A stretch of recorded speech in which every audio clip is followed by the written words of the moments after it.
이 이야기는 고양시에 살고 계신 35살 손지희 씨가 보내주신 공모작입니다. 네. 실명으로 보내주셨고요.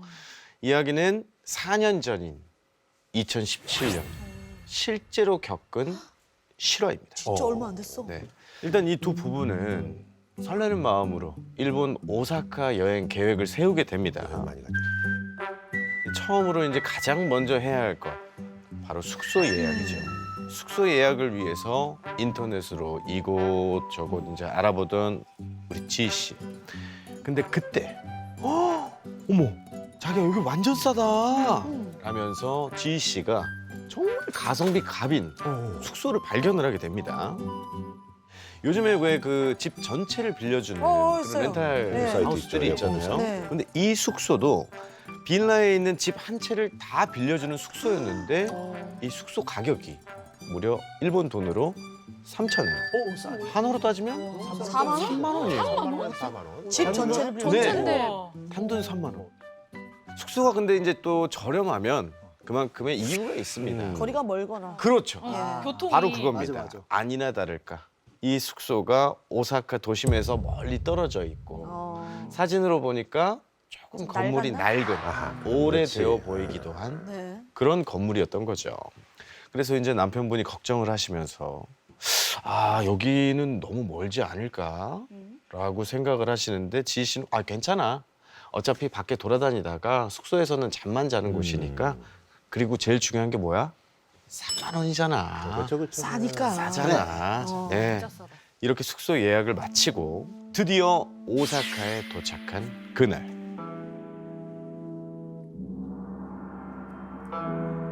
지희 씨 부부가 숙소를 찾아가는데 초행길이고 일본어도 잘 못하고 한참을 헤매게 돼서 결국 반나절이 걸려서 숙소를 찾게 됩니다. 교회니까 또 그렇죠.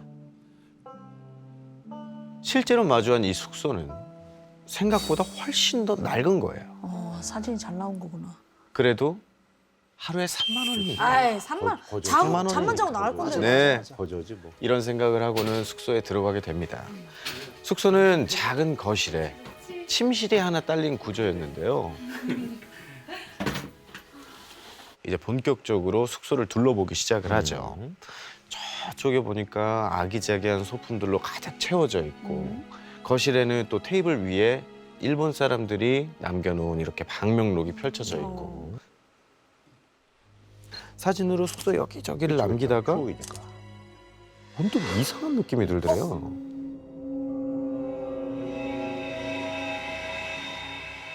이게 가만히 보니까 집안 곳곳에 먼지가 쌓여 있는데 이게 청소를 안 해도 한 몇 개월은 사람이 드나들지 않은 아주 오랫동안 누군가 이곳을 찾지 않는 그 정도의 먼지가 쌓인 그런 느낌이었대요. 게다가 처음에는 잘 몰랐는데 점점 이렇게 시간이 갈수록 이 곰팡이가 피어 있으면 나는 그 쿰쿰한 냄새가 나더래요. 너무 눅눅하고 그리고 음침하니까 약간 의아했던 거죠. 지희 씨는 이제 환기를 안 시켜서 그런가 싶어서 창문을 좀 열어놨대요. 환기를 시키려고. 그리고 집 주인에게 잘 도착했다는 문자를 보냈대요. 네. 장문의 답장이 왔대요. 왜 숙소 같은 거를 예약을 하면 뭐 주의사항이라든지 네. 안내사항 이런 네. 문자를 맞아, 보내주잖아요. 맞아.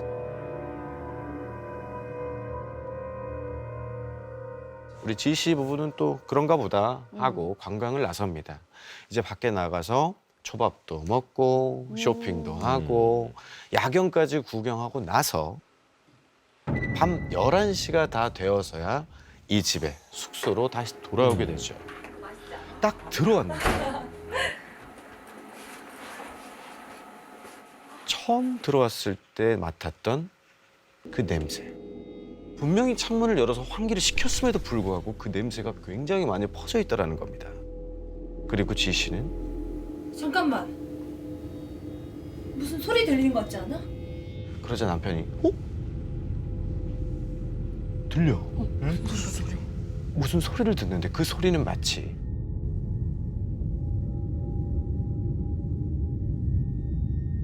동굴에서 소리를 지르면 나는 그 웅웅거리는 그 메아리 치는 그런 소리가 들리더라고요. 집에서? 네. 그리고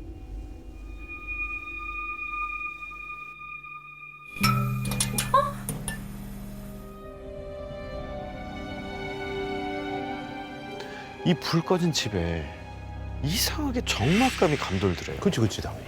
남편이 급하게 이렇게 벽을 막 더듬더듬 찾으면서 스위치를 찾아가지고 딸깍딸깍 계속 해봤는데도 안 켜져. 전혀 불이 들어오지 않더래요.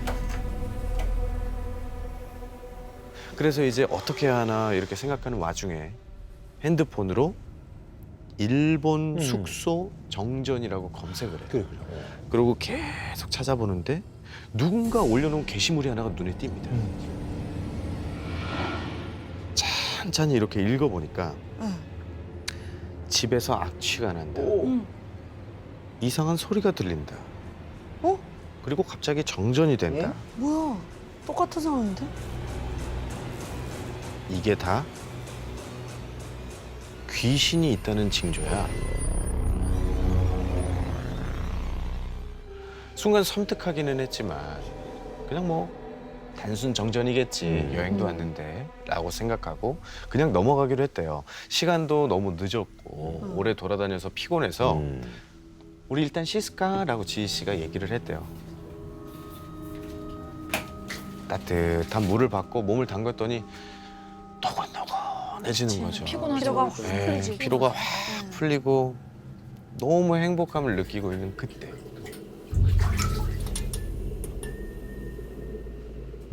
탁 켜지는 거예요. 불이 다시 돌아오냐. 네. 그래서 다시 불이 들어왔나 보다 했는데 거울에 뭔가 언뜻 비치는 거예요. 어떤 한 여자의 모습이 비치는 거죠.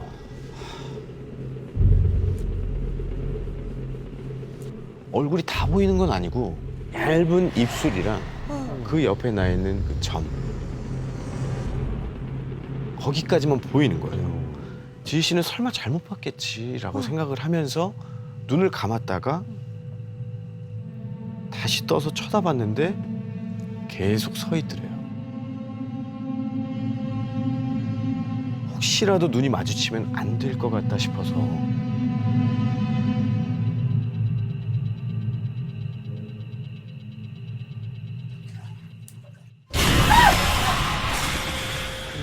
지희 씨는 숨도 못 쉬고 그 욕실에서 뛰쳐나오게 됩니다. 이제 남편을 깨우려고 가서 보니까 이 와중에 또 남편은 너무 피곤해가지고 완전히 뻗어서 아예 그냥 이불을 머리 끝까지 못하는 덮어쓰고 사람이네, 아유, 침대에서 누워서 자고 있더랍니다. 필요할 때 또 없으면 씻으라더니. 그래서 어차피 지금 여기를 나간다고 해도 갈 곳이 없는데 아침이 돼서 빨리 나가야겠다라고 생각을 하고 지희 씨도 이제 남편 옆에 누워서 잠을 청하려고 하는데 이 숙소가 너무 추웠는지 장기침이 이제 계속 나오더래요.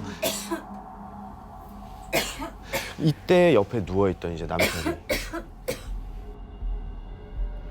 손이 이렇게 싹 나와서 우리 지희 씨의 목을 싹 감싸주더래요. 그리고 목도 이제 어루만져주고 볼도 쓰다듬고 손도 이렇게 꼭 잡아주더래요.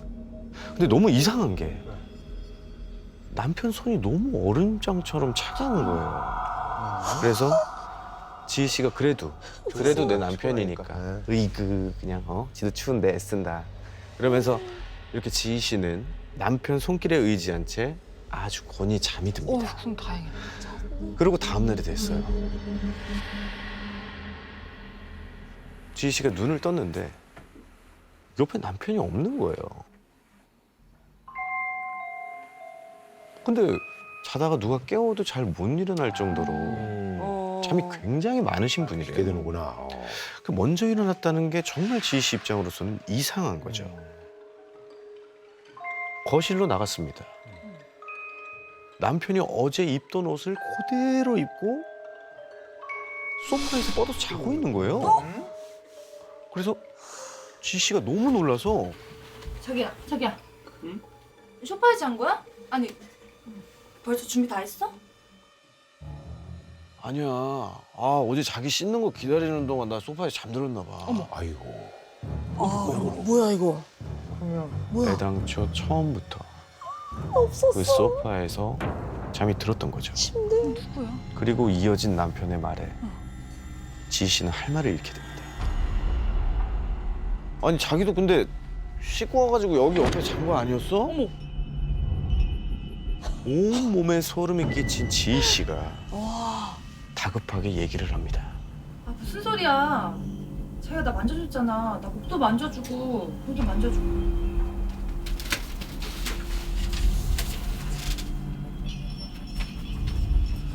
저기 왜 이래? 춥게 자는 바람에 응. 근육이 좀 긴장을 해서 뻐근한가 싶었는데 응. 남편이 만져줬다고 생각한 지희 씨의 목, 뭐? 볼, 그리고 손까지 응.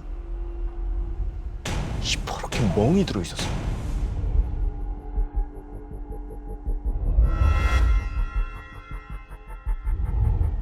지희 씨는 여기 더 있으면 안 되겠다는 생각이 들어서 어젯밤에 겪은 일을 남편에게 모두 말하고는 서둘러서 숙소를 나옵니다. 나와야지. 그래서 집주인한테 문자를 보냅니다. 어떻게 된 거냐? 난 이 집에 더는 못 있겠다. 이렇게 컴플레인 문자를 보냈대요. 응. 그때 자기야 잠깐만. 근데 이 문자가 이러자. 처음 입실했을 때 왔던 그 문자인 거예요. 그 똑같이. 네. 그래서 문자의 내용을 번역기로 돌려봅니다. 그랬더니 이런 내용이 적혀 있었어요. 입실 당일에도 환불이 가능하다. 화장실은 되도록 문을 열어놓고 사용할 것. 혼자 숙박할 경우에는 침대에 베개는 하나만 둘 것.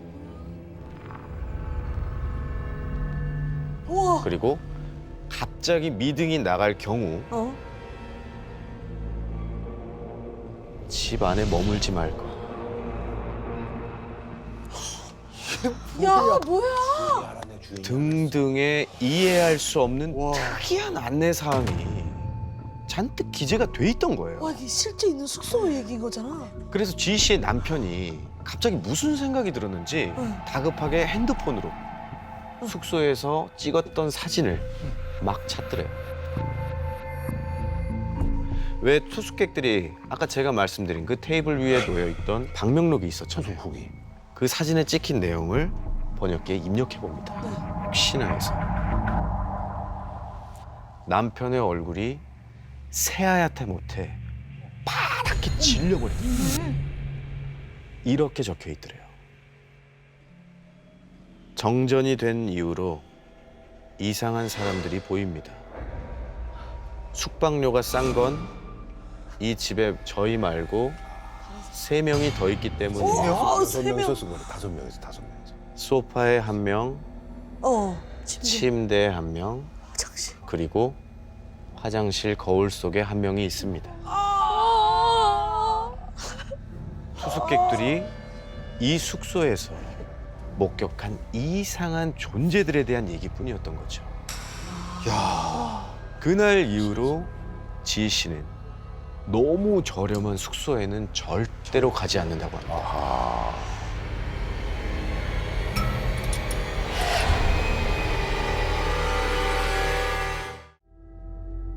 안녕하세요. 제보자 구원이라고 합니다. 제가 대학 졸업 후에 다녔던 첫 직장은 여행사였는데요. 그때 주 근무지가 북한 금강산이었었어요. 와.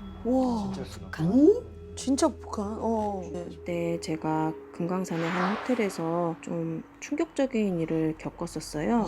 그곳에는 당시에 저도 잘 몰랐었던 그런 비밀이 하나 있었습니다. 비밀. 너무 여기까지야? 궁금하다. 네. 뭐지? 너무 궁금해. 들으신 것처럼 원희 씨는 여행사에서 북한 관광을 전담을 했었어요. 2007년 당시에는 금강산 관광이 굉장히 활발하던 때였거든요. 원희 씨는 처음 금강산에 출장을 갔을 때가 잊히지 않는데요. 그야말로 사람 손이 하나도 닿지 않은 것 같은 날것의 산 그 자체. 맞아. 오로지 자연에 의해 이리 깎이고 저리 깎인 뾰족뾰족 기이한 모습의 기암 절벽들. 원희 씨는 마치 산에 압도당하는 느낌이 들었어요. 그런데 더 놀라운 건 한국에서 금강산으로 모여든 이 사람들이었어요. 바로 전국 각지의 무속인들. 이거 처음 듣는 얘기다. 관광객으로 온 한국 무속인들 때문에 북한 측과 마찰이 생겨서 곤란한 적이 한두 번이 아니었대요. 약간 기받으러 가는 그런 거. 왜냐하면 네. 이 무속인들이 금강산에 올라가면 슬금슬금 뭔가를 꺼내는데 바로 초랑 음식, 무속 용품들이더래요. 죄를 지나려고. 그리고는 산에서 굿을 하는 거예요. 실제로 이 굿판 때문에 북한 공무원들에게 여러 번 사과를 해야 했대요. 근데 소문을 들으니까 무속인들이 이러는 이유가 있더라고요. 이 금강산이 음기가 강해도 너무 강한 영산이라는 거예요. 신령스러운 산이라서 구슬에서 그 기운을 받겠다는 거죠. 그런데 이뿐만이 아니었어요. 산의 강한 음기 때문에 객귀부터 잡귀까지 오만 귀신들이 산에 모여들여서 그렇게 달라붙어서 산다는 거예요. 이 원희 씨는 금강산에 압도됐던 느낌이 너무 생생해서 참 그런 소문이 돌 수도 있겠구나 싶었대요. 그러던 어느 날 원희 씨한테 갑자기 금강산으로 출장을 간 선배한테 연락 한 통이 오더래요. 사망사고야. 사망사고. 시신 인계 때문에 지금 내려와 있으니까 원희 씨는 속초 경찰서로 와서 좀 도와줘. 금강산에서. 당시 직원들은 강원도 고성이나 속초쯤에서 생활을 하다가 출장이 있을 때만 북한에 들어갔다가 나왔다 이렇게 하면서 일을 했거든요. 출장 일정이 없어서 속초에 있던 원희 씨한테 연락이 온 거였어요. 선배한테 전해들은 이야기는 이랬습니다. 학생 관광객들과 함께 온 선생님이 한 분 있었대요.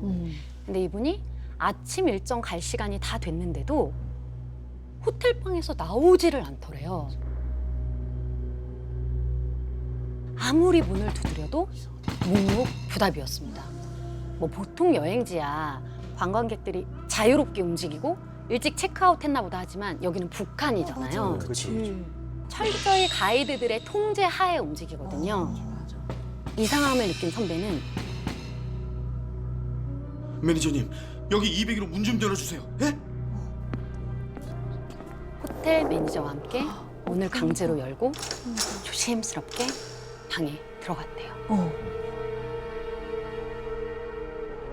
근데 선생님이 바닥에 앉은 채로 잠이 들어 있더래요. 저 선생님. 이렇게 흔들어 깨우는데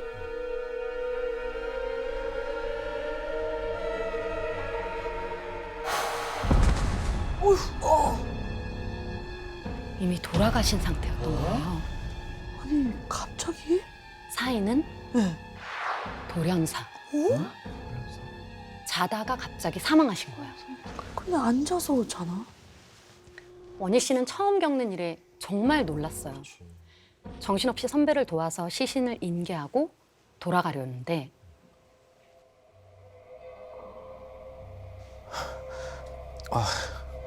관둘까? 불안해서 일을 못 하겠어. 우리도 다른 숙소에서 잘까? 매니저님도 아예 호텔에서 안 자고 멀리 떨어진 컨테이너 임시 숙소에서 자잖아. 근데 이게 지금 몇 번째지? 몇 번째? 호텔 직원들이 수근거리는 소리가 들려서 슬쩍 엿들었더니 이런 일이 처음이 아니라는 거예요. 어머. 이게 웬일이야? 불과 작년에도 한 관광객이 같은 호텔 화장실에서 극단적인 선택을 했고 몇 년 전부터 사망 사고가 끊이지 않았다는 거예요. 그리고 이렇게 의문스러운 사고가 계속되니까 이게 귀신의 짓이라는 소문도 자자했다는 겁니다. 그런 얘기가 돌지. 그런데 이분이 묵었던 호텔이 어떤 곳이냐면요. 금강산 자락이 바다와 맞닿아 있는 해안가의 한 호텔인데요.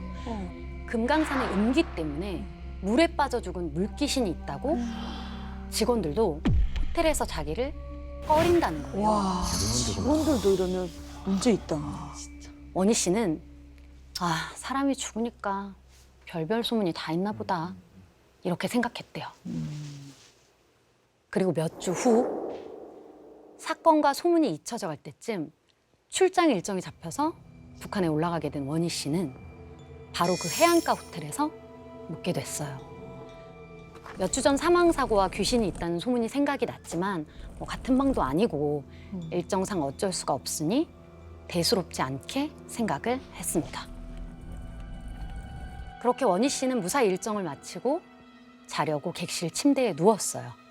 그런데 그때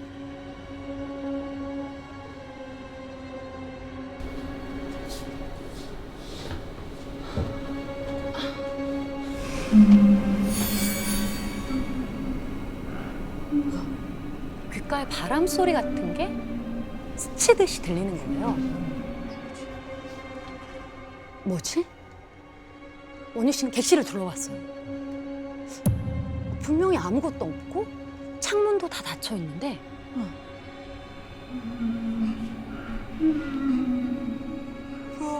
무슨 건가? 자세히 들어보니까 어떤 남자가 흐느끼는 듯한 소리더라고요. 원희 씨는 베개로 귀를 막고 이불도 뒤집어 쓰고 별짓을 다 해봤지만 소리는 그 다음 날에도 밤만 되면 계속 들려왔어요.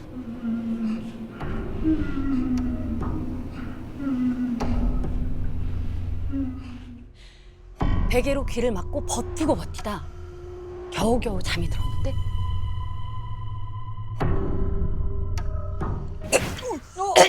놀래라.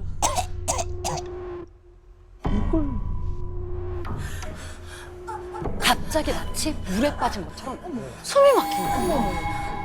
잠에서 깬 원희 씨가 이게 뭐지? 놀라서 거친 숨을 몰아쉬는데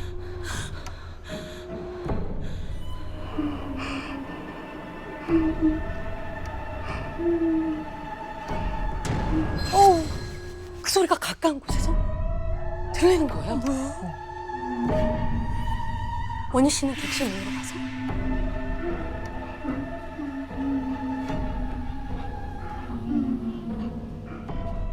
살며시 귀를 기울였어요.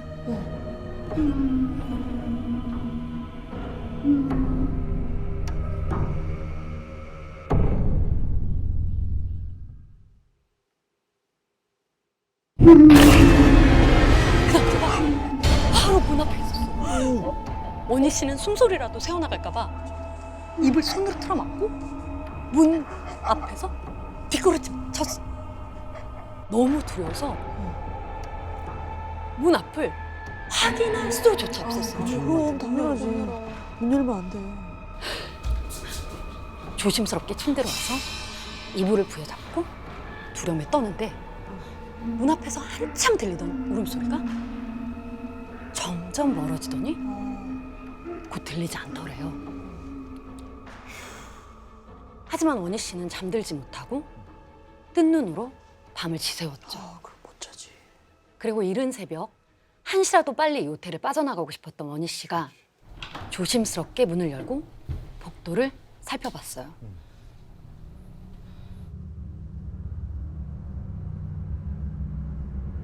복도에는 아무것도 없었어요.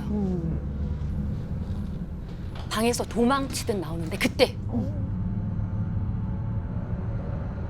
잠깐 뭐야?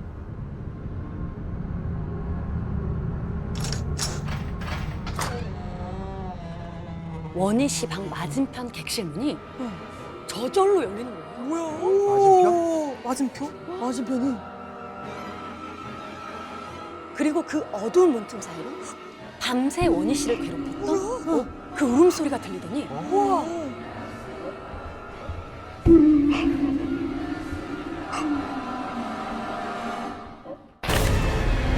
여기야. 오씨. 뭐야? 원희 씨는 온몸에 털이 곤두서고 비명도 지를 수가 없었어요. 떨리는 다리에 간신히 힘을 주고 그 호텔을 미친 듯이 도망칩니다. 그리고 남은 일정은 차로 30분 거리에 있는 직원용 임시 숙소에서 보냈어요. 그렇게 원희 씨는 다 죽어가는 모습으로 출장에서 돌아왔습니다. 그런데 과장님이 원희 씨의 모습을 보고 한마디 하시더래요. 앞으로 출장 가면 그 호텔은 가지 마. 알고 있는 거야? 그리고 과장님이 뒤이어 해주신 말씀을 듣고 원희 씨는 마치 퍼즐이 맞춰지는 것 같았어요. 원희 씨가 입사하기 몇 년 전 그 호텔에 객실 직원 성훈 씨와 기영 씨가 근무를 하고 있었대요. 이 둘은 한국 직원이라 호텔 객실 하나를 숙소 삼아 지내면서 일을 하고 있었죠. 그런데 휴대전화도 반입 금지고 인터넷도 안 되고 마땅한 오락거리도 없는 북한에서 일하니까 얼마나 답답하겠어요. 심심하지. 퇴근 후에 마시는 술 한 잔이 유일한 낙이었죠. 그날도 성훈 씨랑 기영 씨는 가볍게 술 한 잔을 하고 잠에 들었어요. 그렇게 한참 잠을 자다가 성훈 씨가 얼핏 잠에서 깼는데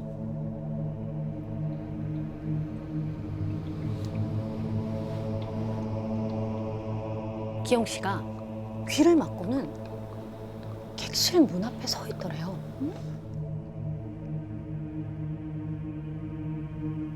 그리고 천천히 문을 열고 나가더래요. 잠에서 살짝 깬 터라 눈도 제대로 못 뜬 성훈 씨는 내가 잘못 봤나? 하다가 스르륵 다시 잠이 들었죠.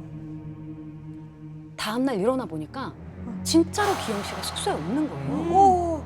성훈 씨는 본게 맞네. 아, 벌써 출근을 했나? 하고 무전을 했대요. 근데 아무리 해도 답이 없는 겁니다. 퇴근 시간이 점점 가까워져 올 때까지 연락이 안 되더래요. 아, 이거 문제 점점? 생긴 거다. 내가 어제 본 게 맞나? 혹시 그 뒤로 계속 안 들어온 건가? 걱정이 되기 시작했죠. 그리고 다른 곳이라면 모를까 출입이 철저히 통제되는 북한에서는 이렇게 장시간 연락이 되지 않는 경우는 사망 혹은 한국 사람들의 출입이 금지된 북한 지역으로 이탈한 것을 의미한대요. 와, 너무 위험한 상황인데?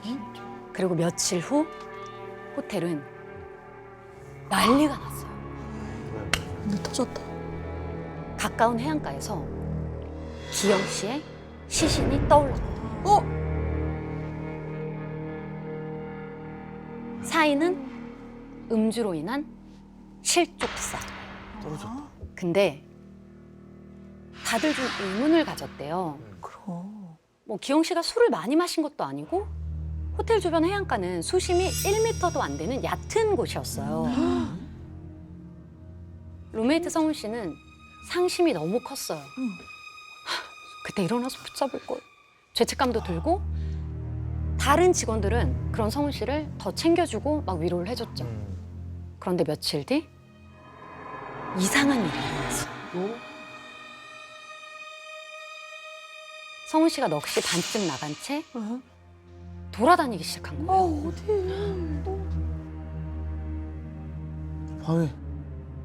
밤에 자다 깼는데 내 방에 누군가 같이 있었어.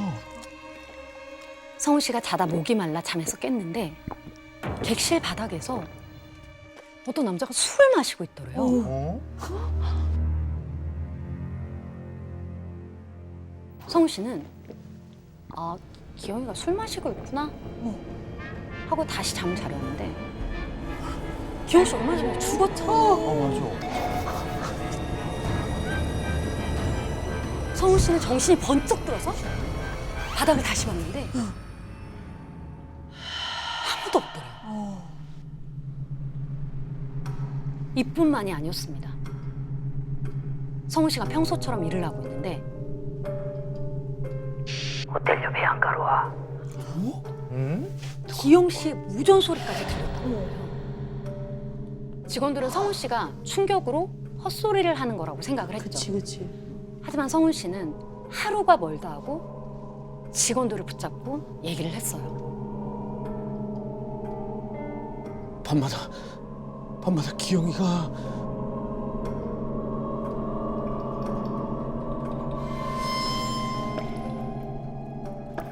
물에 흠뻑 젖어서는 문 앞에 나타나 계속 흐느끼면서 날 보고 이리로 오라고 손짓한다고. 아, 심각하네. 그리고 며칠 후 호텔 해안가에서 안 돼. 성훈 씨의 시신이 떠올랐습니다. 기영 씨의 시신이 있던 곳과 같은 곳이었죠. 사인은 실족사. 과장님의 이야기를 들은 원희 씨는 떨리는 목소리로 물었어요. 과장님 혹시 그 직원분들 묵었던 객실이 2층 201호. 원희 씨는 말을 이을 수가 없었어요. 그 호텔을 도망쳐 나올 때 저절로 열린 그 방. 맞은편에 있던 방. 들어오라고 부르는 듯한 목소리가 들렸던 그곳이 바로 201호.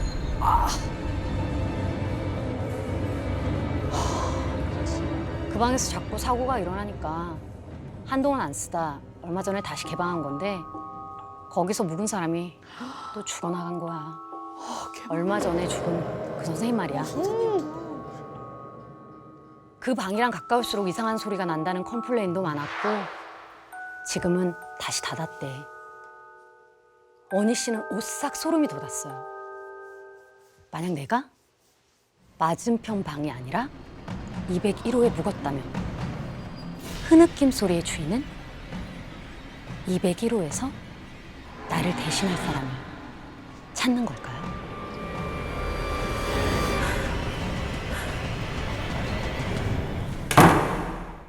(2016년) 얼마 안 됐어. 네, 1월 새해에 있었던 일입니다. 이제 사연의 주인공 지윤 씨는 이제 해돋이도 볼 겸 여자친구인 은지 씨를 쫄라서 오래 기다렸지. 속초 해수욕장으로 1박 2일 즉흥 여행을 떠났어요. 좀 많이 가죠, 연인들. 근데 도착하고 보니까 이제 새해 성수기여가지고 뭐 펜션, 모텔, 뭐 방이 없는 거예요. 이제 해수욕장을 좀 빠져나가려고 하는데 이런 데도 모텔이 있네? 해수욕장에서 조금 이제 떨어진 곳에 모텔이 하나 이렇게 덩그러니 서 있는 거예요. 비주얼은 조금 약간 여인숙에 더 가깝긴 했는데 남는 방이 있다고 하더라고요. 들어가 봤더니 와, 옆방 그 투숙객 숨소리까지 들리는 정말 아주 낡은 방이었어요. 그냥 밥부터 먹으러 갈까? 그래서 미안해진 이 지윤 씨가 근처 고깃집에 갔어요. 근데 너무 맛이 없는 거예요. 아이고야. 그래서 그게 더 짜증나. 왕이야. 지윤 씨는 좀 어떻게든 이 살벌한 분위기를 조금 수습을 해보려고 뭐 애교도 부렸는데 아, 왜 그래? 재밌게 놀다 가자. 아니 이럴 거면 그냥 서울 갈 걸 그랬어. 왜 그래? 좀 나. 무서워. 갈 거면 가, 안 잡아. 내가 못 갈 것 같아? 그래서 결국에 이제 두 사람이 서로에게 좀 빈정이 상해서 숙소로 돌아왔어요. 이제 와서도 침대에서 이제 서로 등 돌리고 누워서 이제 휴대폰만 이렇게 만지작만지작 하다가 지윤 씨가 이제 먼저 잠이 든 거예요.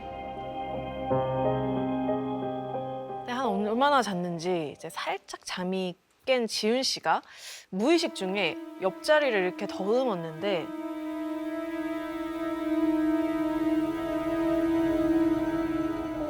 얘 어디 갔지? 옆에 있어야 할 은지 씨가 사라진 거예요.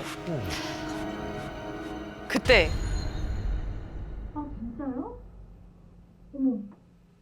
밖에서 은지 씨가 누구랑 이렇게 대화하는 듯한 소리가 들리더라고요. 잠이 확 깬 지훈 씨가 이제 대화 소리가 들리는 문을 향해서 이제 살금살금 걸어갔죠.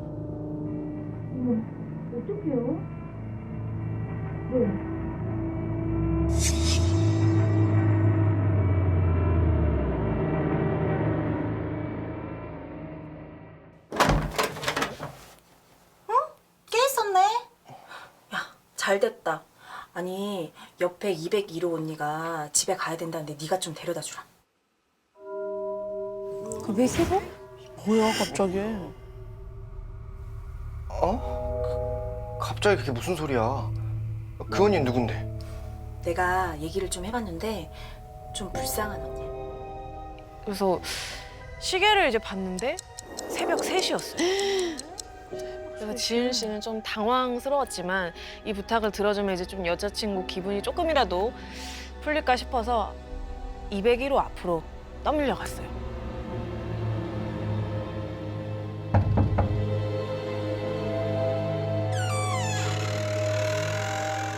정말로 어떤 여자가 태연하게 밖으로 나오는데 그 새벽에 짙게 빗어내린 긴 머리에 빨간 원피스까지 차려입은 거예요.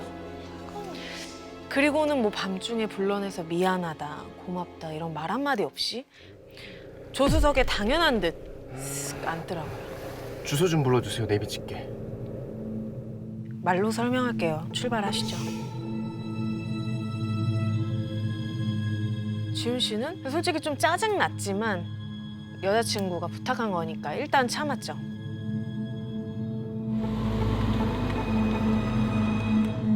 한겨울에 또 새벽에 시골길이다 보니까 도로에 차 한 대도 없고 눈에 보이는 건 온통 검은 산뿐이었어요.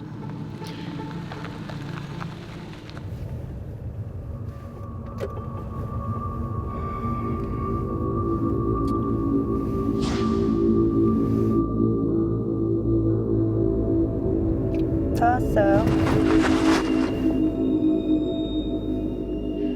분명 집에 가는 거라고 했으면서 도착한 곳은 산속 비포장 노래동.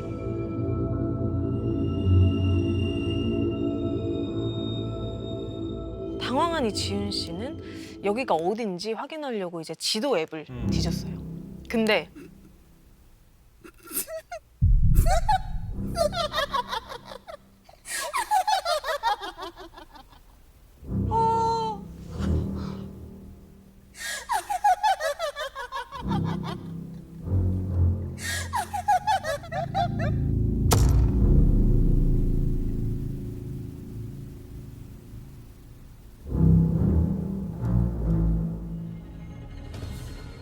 지훈 씨가 이제 잡을 새도 없이 차 밖으로 이제 뛰쳐나가서 실성한 사람처럼 막 이리 뛰고 저리 뛰고 막 혼자 춤을 추는 거예요, 막.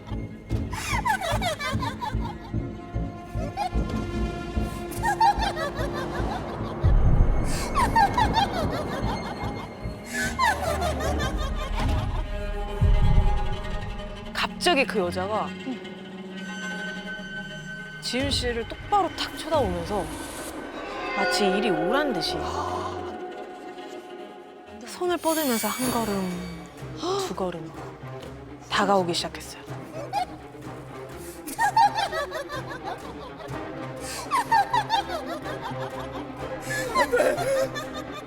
오지 마! 오지 마!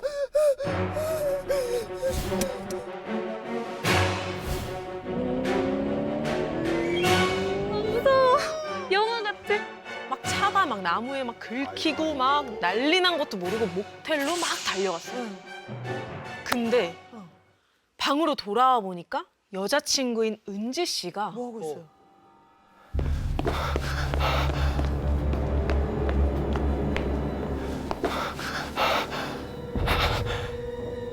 사라진 거예요. 어디 갔어? 혹시 그 미친 여자 일행한테 납치당한 거 그럴 아니야? 수 있지. 그치, 일부러 빼내고. 지은 씨는 이제 덜덜 떨면서 초조하게 은지 씨한테 그 전화를 걸었죠.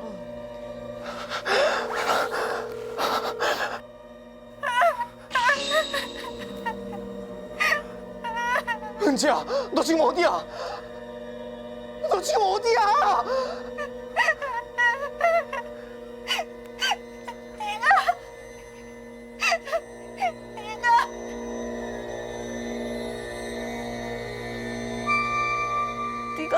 네가 나 버리고 갔잖아. 우와.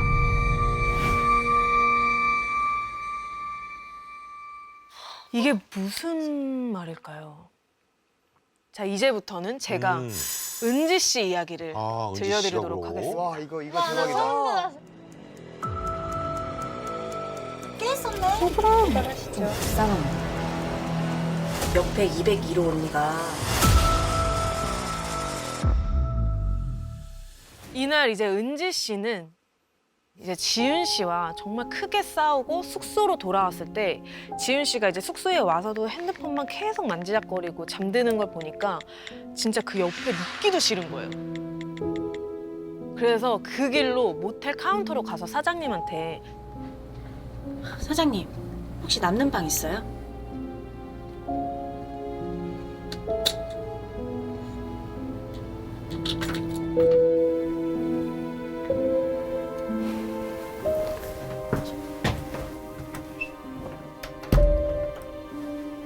그러니까 201호에 머무르고 있던 건 바로 은지 씨였던 거죠. 그렇게 은지 씨 혼자 두 다리 쭉 뻗고 자고 있는데 누가 문을 막 두드리는 거예요. 뭐지?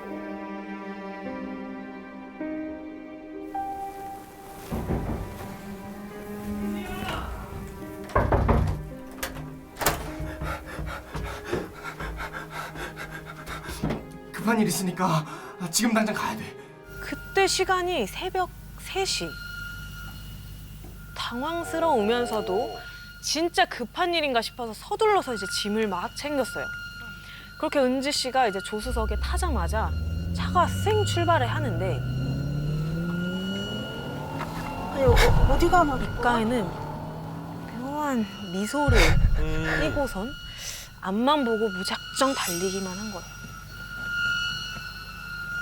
그 순간 은지 씨 머릿속에 뉴스에서 봤던 그 온갖 사건, 사고들 막 이런 게 주룩 지나갔어요. 왜 그래? 적으로 범행을 저질렀습니다. 12상의 남녀를 엽기적으로 신원을 알 수 없는 변사체가 발견됐습니다.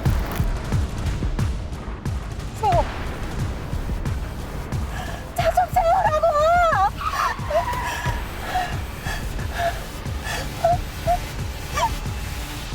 은지 씨가 너무 무서워가지고 무작정 그냥 차를 세우라고 소리친 거예요. 그리고 차가 이제 서자마자 문을 박차고 이제 어둠 속으로 그냥 도망을 친 거예요, 은지 씨가. 그렇게 달아나다가 뒤를 돌아봤을 때 은지 씨는 멈춰설 수밖에 없었어요. 뭐지?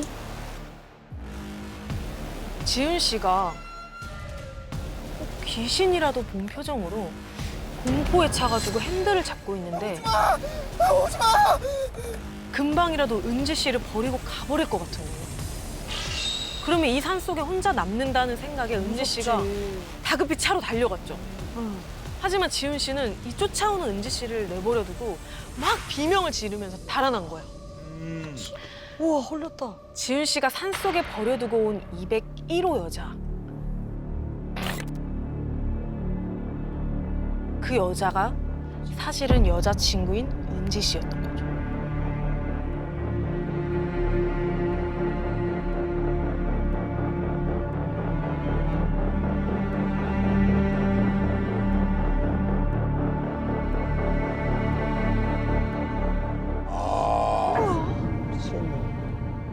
서로의 이제 이야기를 듣게 된 두 사람은 똑같이 생각을 했어요. 아, 홀렸구나.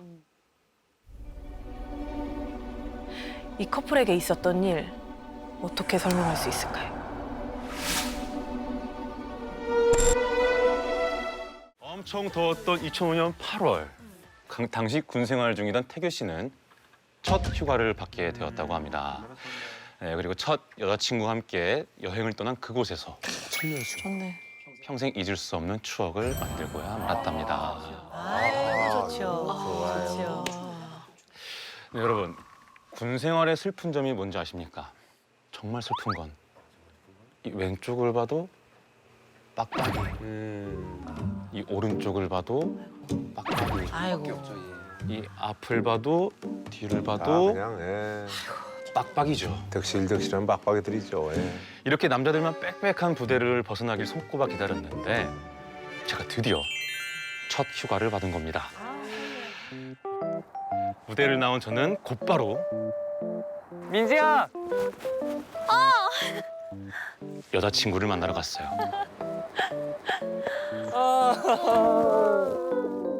잘 지냈어? 오빠 보고 싶어 죽는 줄 알았어. 나도.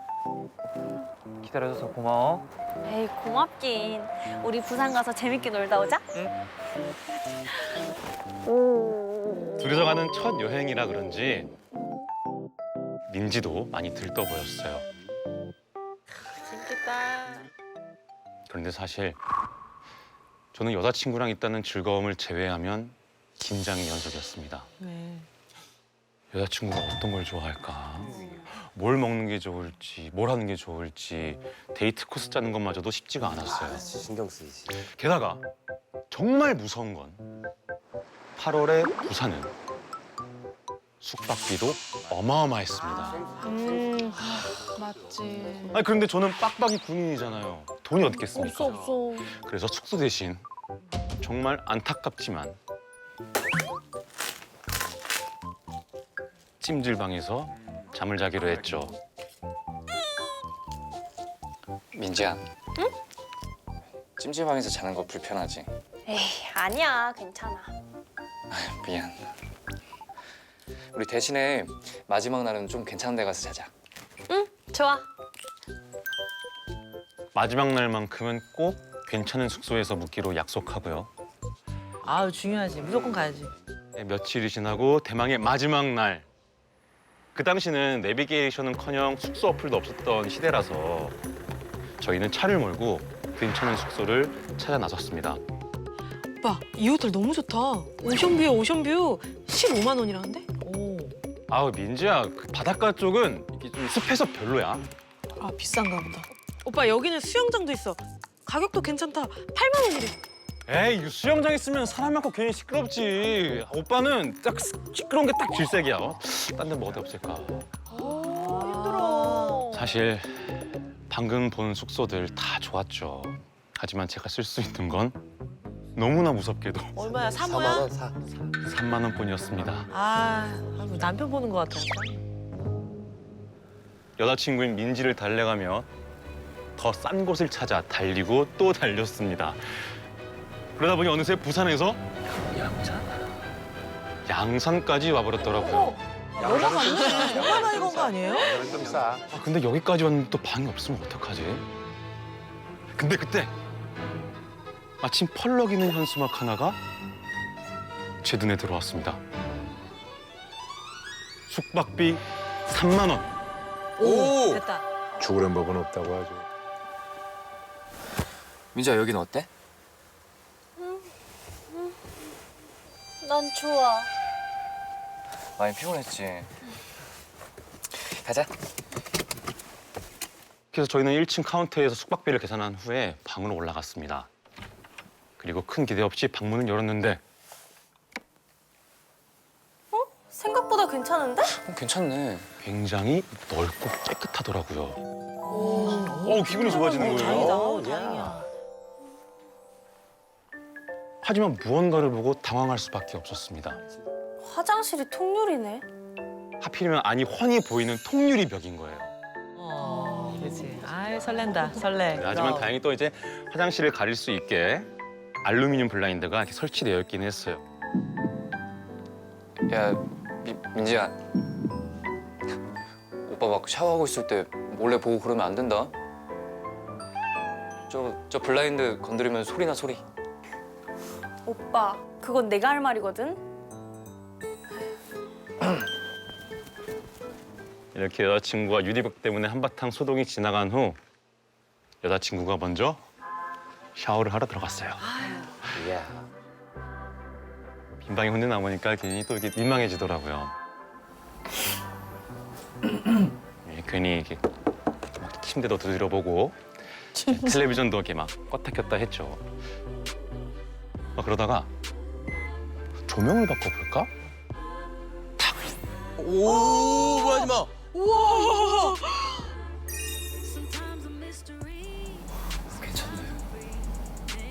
나름 분위기 있고 예쁘더라고요. 마음에 들었어요. 어우, 저기 좀. 잠시 후 샤워를 마친 민지가 나오고 제가 씻으러 들어갔습니다. 그리고 열심히 씻고 있는 그때 뒤에서 누가 쳐다보는 시선이 느껴지는 거예요. 괜히 블라인드도 흔들리는 것 같고 아, 이거 안 본다더니 민지가 보고 있나? 뒤를 돌아보는데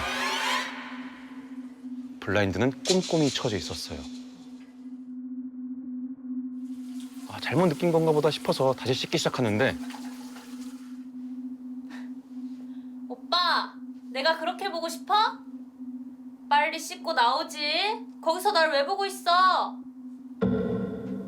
나 지금 머리 감고 있는데? 아닌 척 하기는. 방금 나랑 눈 마주쳤잖아. 야야야야. 민지는 오히려 제가 자기를 보고 있다는 줄 알았다는 거예요. 이상했지만 아니 다 보이는 통밀이다 보니까 저희가 예민하게 느낀 건가 싶었죠. 저는 서둘러 샤워를 마치고 밖으로 나왔어요. 근데 여자친구가 민지야.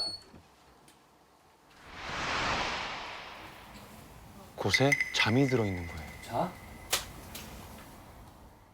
같이 보낼 밤을 기대했던 터라 약간 아쉬운 마음이 있었죠. 하지만 저 역시 피곤했던 건지 침대에 눕자마자 바로 골아떨어졌어요. 근데 얼마 지나지 않아 제 몸을 감싸는 뜨거운 손길이 느껴졌어요.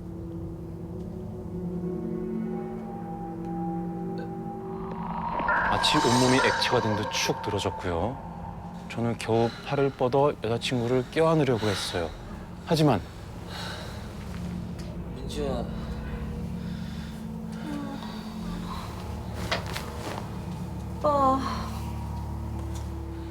아, 너무 더워. 방이 마치 찜통 같은 거예요. 핫서버. 빨간 조명 때문에 정말 불가마에 있는 것 같았어요.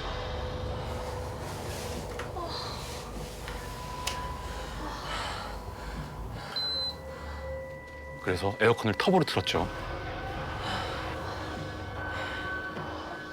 창문을 열었다 닫았다 하면서 더운 공기를 뺐고요. 이렇게 노력 끝에 방이 조금씩 선선해지는 게 느껴졌습니다. 또 이렇게 나란히 누워서 시원한 바람을 맞으니까 조금 찰 것 같으면서 여자친구와 또 제 손끝이 살짝 스쳤는데 아, 또 이제 민지가 제 손에 깍지를 끼더라고요. 어떡해. 고개를 돌리니까 절 보며 쑥스러운 듯 배시시 웃고 있었어요.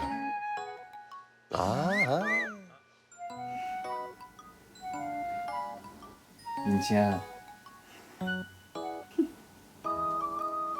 조금씩 가까이 다가가고 있는데 민지의 표정이 민지야. 점점 일그러지는 겁니다. 왜? 민지야. 오빠, 화장실에 누가 있는 것 같아. 화장실? 에이, 우리 말고 누가 있다 그래. 아니야. 누가 계속 쳐다보고 있는 것 같단 말이야. 오빠가 한 번만 가서 봐주면 안 돼? 어? 제발. 민지가 화장실에만 온통 신경이 쏠린 채 겁에 질려 있더라고요.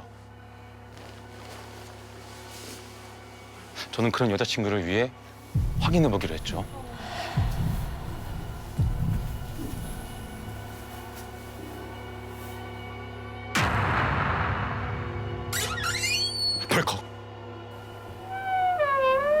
화장실 안은 고요했어요. 그렇지 안 보지. 뭐 특별한 점도 딱히 없었습니다. 아이 민지야, 화장실 안에 아무것도 없어. 걱정하지 마. 그리고 만약에 뭐가 나온다고 해도 오빠만 믿어. 그럼 군인인데. 저는 여자친구를 달랬습니다. 민지는 제 위로를 받으면 살짝 잠이 드는 것 같더라고요. 그러자 저도 점점 눈이 감겨왔죠. 그런데 또다시 후덥지근한 기운이 끼쳐오는 겁니다. 오빠, 진짜 너무 더워. 방 안에 걸려있는 온도계를 보니까 43도나 되더라고요. 살단 너는 뭐 일부러 병원 떼는 것도 아니고. 내가 한번 확인해 볼게. 바닥이 마치 불같이 뜨거운 거예요. 이상해서 카운터에 전화를 걸었는데 받지도 않았습니다. 그래도 좀 편히 자려고 모텔까지 왔는데 이게 너무 짜증이 나잖아요. 아 진짜. 아 이 모텔 엉망진창이네. 민지야, 빨리 나가자. 여기에 더 있다가는 정말 타 죽겠다 싶더라고요. 그런데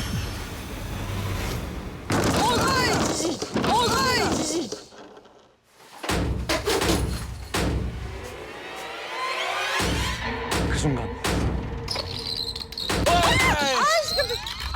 어우 이거 날카로운 이 소리는 뭐야? 민지야, 너 들었지? 전 두려웠지만 무엇이 있는지 확인해야겠다고 생각했습니다. 오빠 뭐해? 조심조심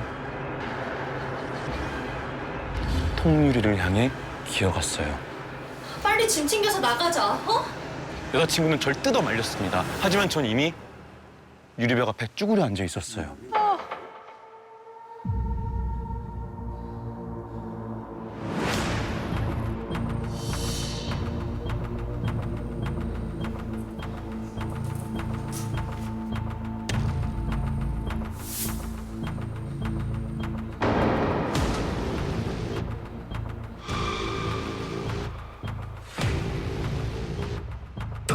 정체를 알 수 없는 시뻘건 형체가 보였어요. 그것은 일그러진 얼굴이었습니다. 거기 뭐가 있어? 살점이 녹아내려 혈관이 여기저기 튀어나와 있었고 얼굴 곳곳이 그을린 듯 시꺼먼 흉터가 가득했어요.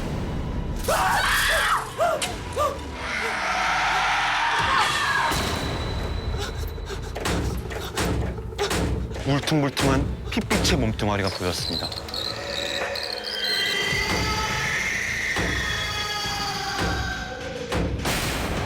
오빠 빨리 나와! 민지!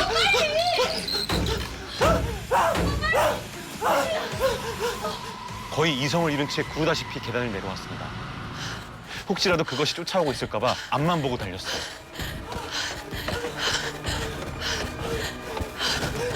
저기요 도와주세요. 누가? 죄송합니다. 죄송합니다. 마치 다 알고 있는 듯 누군가 카운터 안에서 사과를 하는 겁니다. 그 순간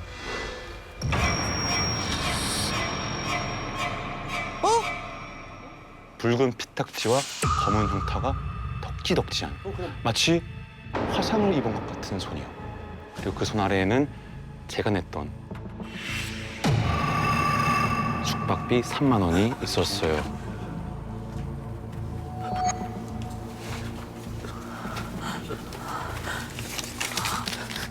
황급히 그곳을 빠져나왔고 무조건 밝은 곳으로 가야 한다는 생각 하나로 쫓기듯 차를 몰았습니다. 그렇게 한참을 달려 마침내 부산에 도착한 저희는 문을 연 PC방으로 들어갔어요. 진짜.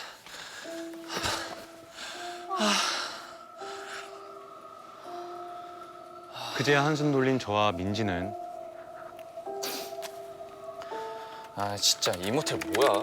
그 모텔에 대해서 검색해봤습니다. 그리고